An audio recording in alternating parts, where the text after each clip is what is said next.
Now you might wonder why we have a big section called private property. And the reason is because you're going to find out. You notice I put underneath it economics and government. This is one of those subject matter areas where the definition, specifically definitions and specifically arguments that relate to private property define economics and government. So how can that be? Well, we'll find out, because that's exactly what we'll look for. So first of all, you know, I'll remind you, this is not a class about opinions. And if we state opinions, that's okay. There's no problem with bringing an opinion. But I'll try to identify if I am stating an opinion, and we'll do that too, back and forth. But what we're trying to look at is what can we prove is truth? What can we prove? We've shown that, and we've actually done that. We use the scientific method, the legal historical method. We've used logic to refine our understanding of different subjects. You know, sex was last week. We did, before that, life issues. And we saw, isn't it amazing that when you define what you're talking about, you use the correct language, you use the correct terms, you define it within the constructs that we defined as our constructs, that the arguments, the logic and the arguments flow out of that. Isn't that astounding? By the way, that's the way logical arguments work, so that's pretty cool. So the first purpose of this class, and I'll remind you, the first purpose of this class is basically to give you tools to know truth. Tools to know what is true in the real world, and how to investigate that on your own, and that's what we've been doing. The second is to show what we can prove. What can we absolutely prove about these subjects? And of course, we are just touching on very important subjects, you know, life issues, moral issues. That's not right. It should be, what do I call it, moral issues? Yeah, I guess modern issues. But you know, they are moral issues. The thirds give you the tools to witness your faith. Because as I've shown you, let me see, I'll draw the constructs up. We have the science. Science. You guys know what they are? Legal or law. History. History. Culture. Culture. Old and New Testament. Culture. O-T-N-T. Art. We define these in the first class. We use these. Some of these are irrespective. That is, that you can use them anytime. You can argue, you can defend, you can work within science, legal, history, culture, and harm all the time. Old Testament, New Testament, of course, not everybody buys that, but we leave that in because this is a good basis for our understanding. Because this is a warning, right? Many times in our witness, what do we immediately want to jump to? Conclusion. Which construct? The Bible. Yeah, we want to jump into the Old Testament, New Testament. We know a lot about that, right? And what happens to the witness? You're toast. You just lost it, you know? Because many times what really makes an impression on people, and you've seen it, haven't you? You've seen what we can know is true. And when you know what you know, when you know what you know is true, when you can actually prove certain things as true, it's astounding how it supports this, isn't it? And then, of course, the next step. What's the next step once you know? What is the next step once you know what is true? Ethics. Ethics is where you apply truth to opinion, because ethics and morals are all about opinion. Morals is what you do. Ethics is basically what you think or what you believe. So ethics and morals should be based in truth, right? And that's our point. Because we've seen things that culturally we believe that may or may not be true, right? And you've got to be cautious, because our culture will lead us down an interesting path. What do you think of, for example, the historical culture of the Nazis? Well, there were a lot of common people that were deluded by that cultural model. How about the cultural model of sexual revolution of the 60s? We've talked about that. I mean, If you want to model your life after that, that's great. But Timothy O'Leary shows us that's probably not the best thing in the world, right? There's lots of good examples of the bad. But in any case, remember we have these different constructs. And so what we need to do is, if we want to talk about private property, and trust me, you're going to see why this is such an important point of proof, to prove. But let's look at it. Let's look at the different constructs and let's evaluate which construct should we use to evaluate private property. Well, let's just start with the first. Can we use the science construct for private property? Probably not the most effective, right? How about the legal one? Yes. Yeah, we could use a legal one, but the problem with the legal one, what's the problem with the legal construct? We can change it at will. Anything can be legal. So would that be a good, matter of fact, is the legal construct the best construct to start for anything? No. No. It's a great construct to reflect. Because ultimately, what gets put into legal? Culture. Yes, what your culture believes is moral and ethical becomes what is legal. For example, did you know it's illegal for a little kid to have a lemonade stand in Atlanta, Georgia? Yes. Oh, everybody knows that. You have to have a lunch. You know, that poor kid paid $180. You know, how much money are you going to make in a well, You're not. now here, I'm going to bring up a point here. So if it's not right for us to charge little kids to have a lemonade stand or have regulations on lemonade stands, why is it equally right to have a regulation on a restaurant? That's just something to contemplate. You know, what we see is we see extremes, right? Mm-hmm. But what's good for the goose is good for the gander, isn't it? I just point that out. I bring that up as a subject. So as we think about these things, it's great to get mad at, for example, Atlanta for shutting down a lemonade stand, but then you want to impose the same regulations on an adult or a child that's franchising a restaurant. So you can't have it both ways. You either bring in the Stasi forces against lemonade stands, or you don't have rules. And I'll let you argue amongst yourselves which is better. Anyway, we may answer that question for ourselves. How about, you know, we could use a harm construct, we could use Old Testament, New Testament, we could use cultural, but you know, the obvious construct that we want to use to begin our proof is which one? Historical. Someone may have mentioned that, but the historical construct is a great one to use. So, let's look at history. Let's think about this. When we talk about private property, the first thing that we kind of have to cogitate about is, and you have to believe this on faith, all right? Before law. Before law. What was the world like before law? We did what was right. If I could take it from you, it was mine. That's right. State your claim. What do we call that? There's a beautiful saying we call that. Might makes right. That's right. Might makes right.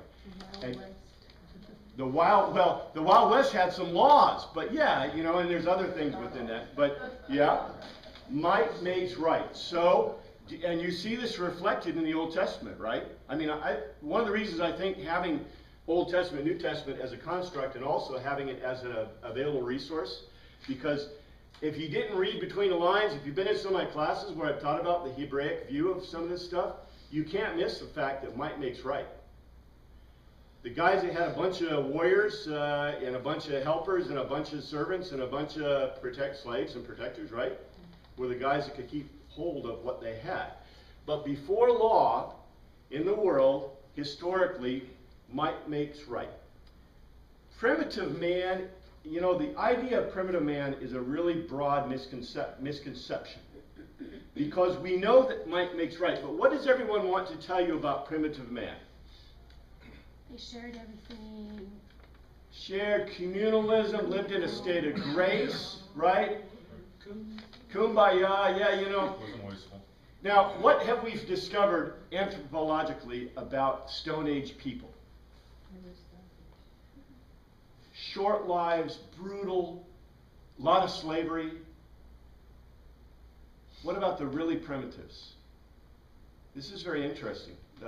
Some of the most common primitives, very primitives, some of the Amazon tribes, Eskimos, very primitive Stone Age. Some of the things that we've discovered are very interesting. Number one, might makes right, but what do you fight to defend? What you have. Resources, food. Well, in a primitive culture, you only fight to defend those things you can't replace. So what would you fight for? And you see this in primitive cultures. For example, do Eskimos and a lot of Amazon tribes fight over their wives? No, they don't. If you're a guest, you come in, anthropologically, people said it's to increase the gene pool. I don't know if that's true or not. I just know they will share their wives with you. Because they think that is, why should I fight about it if you might take it anyway, right? So they don't fight over. What about food? A lot of sharing in primitive cultures. Why? Because if I don't share it, what might you do? Take it. You'll take it. And by the way, we've talked about this before, in a harm construct, you know, primitive cultures really work in a great harm construct. Because would you rather, okay, if I take it and I use a tool to harm you, I might put you out for 6 months. I might give you a sepsis infection, you're dead, right? So as a primitive person, what would you rather not happen? Conflict. No conflict, no harm. So you only fight for those things which you absolutely cannot replace. And of course, you know, as the culture becomes more thing-based, let's say, those things, well, what would you fight about? What do you think primitive cultures really fight about? Shelter. Shelter. Maybe not shelter because they'll let you come in, right? A lot of them, you know, we call it communal, but you know, they share communal shelter type stuff. You know, a lot of Indian tribes, you know, in America did that. You know, for example, the Northwest Indians, where it's cold, a lot of cold climate. Not so much shelter. Territory. Remember last year? Oh no, never territory. Territory, you know, there's no such thing. No one could own because, well, you can't defend it. We'll talk about that. Remember what we talked about last week. What is the most important thing in human endeavor? Period. Dot. DNA. Your DNA, your reproduction. So what would you fight to defend? Children. Your children. Your children. You know, let's think about it. You know, you can replace your wife, right? You just go steal another one because your might makes right. Can you replace your children, which are your DNA heritage? You can't. And so theoretically, you know, in primitive cultures, one of the things they do defend very strongly is children. But you know that. What happens when you go bugger a mama bear's kids? Right? Watch out, guys. You know, even, you know, the grizzly got the guy in the camping trip. So, you know, a lot, what's that? Ducks, birds. Ducks, birds. Yeah. In my yard. So, you know, human beings aren't, you know, we don't like to equate human beings to animals, but sometimes it's really good to pull some of that animal stuff, you know, the scientific stuff like we did last week, into the thing, because that's what we find. When you start to build things, like let's say that I'm a primitive person and I make some arrows, bows and arrows. What do you think I'm going to defend? My bows and arrows. Number one, it's kind of like having a 45, right? I'm like, you're not taking my bows and arrows. And you'd say, yeah, I'm not taking your bows and arrows, you know. Because number one, it allows you to, number one, it's something that you produced with your hands, you made. And number two, it's something that allows you to procure more calories. Because you wouldn't produce it unless it had value. in survival cultures, the big deal, remember, survival culture is what hunter-gatherers, right? We're talking about prior to agriculture here. Prior to agriculture, because agriculture assumes something very important. We're going to get to that. So, in general, communalism is not the natural state of man, and you know that because you're toddlers. The minute you have a toddler, you give them something, and you try and take it away, what does a toddler do? That's mine. Give it back. Where do you think they learn that? It's in the DNA. It's not with the parents, for goodness sakes. You're made that way, okay? Because you want to own things. You want to hold things. It is something, that is dear to human beings. So therefore, historically, what do you do to prevent might makes right? Pass law. Well, I can pass all the laws in the world. You're not taking my stuff. But what happens when somebody comes and takes your stuff? You fight. You're toast. What do you do to protect those things? Form of government. We say form of government. The simplest thing is, okay, you band together as a group to protect those things which you have, right? And within that group, and you find this, among certain tribes, people share things. People share, they share wives in very primitive cultures. They share tools. They share not so much food, but that's an interesting thing. But you find a lot of sharing. It's not communalism. They have bound together to do what? Protect them. To protect those things which are theirs. And what you find in proto-history and history is that people bind together to protect usually the things, like I said, that they have produced or made. Now, with agriculture, we get something new. What's the big deal with agriculture? Gotta have land. You got to have land to do agriculture. And now, in agrarian cultures, how many agrarian cultures were in North America among the Indians? Zero. They're primitive Stone Age, okay? We got to realize this, that when you have agrarian cultures, the first thing you got to do is you got to own land. And what does ownership of land mean? Got to defend it. You got to defend and protect it, which means that what we said before, and this is the big deal. What are you trying to defend by grouping together? What are you defending? Your livelihood. Well, we're going to define that as private property, but it's your property, right? Property is what you're trying to defend. And so the reason that you form the government is to do what? Control the property. To protect your property. Do you see this? There is only one provable purpose for forming a government. And that is to do what? Protect your property. You see what I said? This is very important. There is only one provable purpose in government. Now in law, I can make a whole lot of purposes for government, right? But we haven't talked about law. I mean, law is mentioned, but before I have law, I have property, and I have government, whatever that happens to be, and then that becomes what? Law, because it isn't law unless I can do what with it? Enforce it. Enforce it. I have to be able to enforce law. As a matter of fact, it is almost meaningless to speak about law in the ancient world. Do you know why? How was law enforced in the ancient world? Tribal leader. Well, not just by the tribal leader. As a matter of fact, in the Old Testament, how did they enforce law? What's the word? Look for the word. It's where you go and revenge yourself on, and you are legally able to do that. So, if, for example, you kill my uncle, A few. feudal, Retribution. blood feud, retribution. It's basic, and there's another word, communal retribution. But anyway, it's where the law is do not kill, right? Thou shalt not kill. Murder, actually. Thou shalt not murder is the law. So who then can enforce it if you murder my uncle? Me. The family. Me, the family, that's right. The family goes out, and remember the blood feud in David's court? Remember that one of his own officers took it in his hand to kill another of his officers because of the blood feud. And so this is the way law was enacted, because they didn't have police, right? And, we're still kind of living in might makes right, but when you make the laws, the way you enforce the laws are communally.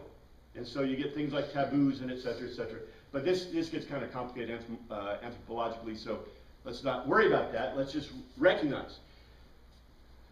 You begin to establish property rights. You form governments to protect those property rights. and laws follow that then enforce those rights. And of course, the ultimate property right is what? Your life. Your life. Yeah, yourself, your life. This is a pretty important thing to protect, in my opinion. So from history, we can see this directly. Now, what is the next step in this pyramid? There is a next logical step. It's not a leap, but it comes after law. And really, I'm going to put it down. Economic systems. Economic. Because really, the economics started here, right? It only becomes economics when we establish it within the framework of law.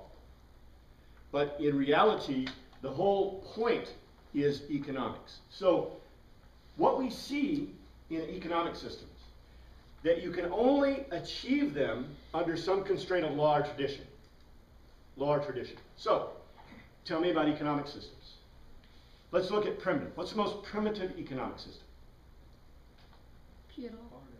Barter. Within what? Intertribal barter. So, in my group, I formed a group to protect my private property. Once I form that group to protect my private property, and basically I have laws and traditions to do that, what can I then do with my neighbors? Trade. I can trade. Because if I've established that these sheep belong to me, and this grain belongs to me, or these bows and arrows belong to me, then I can trade them to you for something else, right? If I can't establish they belong to me, what do? You come take them. Yeah, well, it depends if I want to fight, you know. I mean, you might be really stronger than I am, so you come back and you take my property. Everything in human history has to be viewed from this lens. You cannot view it from any other lens. You ask yourself, why do societies form patriarchal associations? Well, why? Protect the DNA. Why? Protection. Well, every now and then you're going to get a woman who's a real bruiser who could take me down with a single punch. But 9 times out of 10, that's not going to happen. So, you will form a patriarchal society because might makes right. And guess who's going to be the strongest person in government? The strongest guy. The strongest guy. And we see that, you know, in feudal systems as it comes down, the right of kings. You know, there are other things that we can see sociologically, historically. But in general, you know, what do we do in electing our officials? Supposedly electing the best looking, the strongest, the wisest, the whatever, right? I mean, that's what we're hoping anyway. With TV, we're not so sure anymore. But, you know, the big deal is that's what we're choosing. We're choosing leadership. And we do the same thing today. So, economic systems, once you have constraints of law and government, you can do it. So what's the next step in economics? I'm trading internally. What's the next way that I trade? Trading external. Yeah, externally. So other groups that are constrained, so they're not stealing my property. Now we see in the Old Testament is amazing. It's filled with these people that don't want to do that. They come and take it. It's not very nice. Pillage cultures. In fact, Israeli culture is a pillage culture. Hebrew is a pillage culture. You know, they get what they deserve, right? To a certain degree in the ancient world. It's a horrible thing, but that's the way the world is. But once you get these constraints of law, it is much more effective for you to trade rather than fight in many cases. So generally, you find this trade occurring, you know, between groups, and this is a positive. What kind of things do you trade? Things that you value more than the people trading with you value. And generally, you know, you might be trading food, but generally you're probably making your own food, and you're trading that internally. You're trading non-perishable stuff. So we see trade, the power in trade, especially in this period, becomes what kind of things? Weapons, articles you can make, you know, totems, you know, God, you know, spices. Gold. Yeah, things that are not necessarily perishable. Salt, maybe. This is trading. So we see that in the history, economically, we've moved into a new stage. So we have trade, trade internal, and then we have trade external, internal, external. And what's very interesting about this is the next step. The next step is, you know, we don't have any money, right? There's no money changing hands because why? There's no money. So the next step is to begin doing something, like I said, non-perishable. Someone mentioned gold over here. Gold, salt, spices, all of those have been used as proto-money. Did you know there is no money in the Old Testament? When was money invented? Anybody have an idea? Did the nations do something with money? The Lydians invented money in 600 BC. Lydians are Greek group in the middle of Turkey. And they invented money in 600 BC. Before that, everything's proto-money. In the Old Testament, all the money is proto-money. It's been translated as shekels. That's a measure of weight. It is not a money measure. So there's no money in the Old Testament. The Old Testament ends 532, 531 BC approximately. The Lydians' invention has not had time to infiltrate into this culture at all. You wouldn't call like a weight of gold money. No. That would be separate. That is called proto-money. Because what that means, a weight of gold, okay, proto-money is beginning to move into money. But what is money? It's a representation of what you Promise have. to pay. It is a representation of what? What does money represent? This is very important. What is value? What is the only measure of value? I've prompted you, I've given you the hints. Remember, we said generally when you're trading externally, it's the things that you can make. And by the way, the things that you can't make also depend on this. Money is a measure of human labor.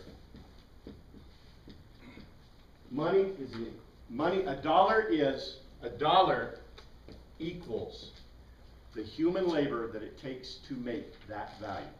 Or perhaps a technology, which, Never. don't think so? There's an Nope. element of labor. Labor equals money. The measure of the money is the labor, is a direct measure of labor. And that's why proto-money doesn't necessarily exactly measure labor. What does proto-money equal? Intrinsic value. An intrinsic value. Because the point of money is, I might have a dollar, but the dollar, how much is a dollar worth in real value? I can't eat it. Yeah, you can't eat it, you can't use it, it's a piece of paper, I could start a fire with it, right? Paper? And it might be worth that in a few years, okay? So the problem with money is, as a matter of fact, the problem with the penny coin is what? It's worth 2 cents. More to make it than it's worth. Costs more to make it than it's worth. This is not a possibility with money. Money can't be that way because the intrinsic value of the money has to be what compared to labor? More. The intrinsic value of the money has to be less than the actual labor. Do you see why gold is no longer a money anymore? Gold is not money. It's heavy. Hard It's to a carry commodity. around. Money, a dollar does not equal, okay, a dollar is worth what? Nothing. It's a piece of paper. The labor that is represented by that dollar is worth more than the dollar, right? So the dollar becomes a symbol that represents the labor in, not technology. Because I can't trade it. I can trade it for not the technology, but the labor that went into developing the technology. Man, the proof of that is this. 20 years ago, how much did an amplifier cost? Or let's go back to two-barrel. Two-barrel. 40 years ago, how much did a really good amplifier cost? Thousands of dollars in today's dollars, right? Today, you can go buy an amplifier for $100.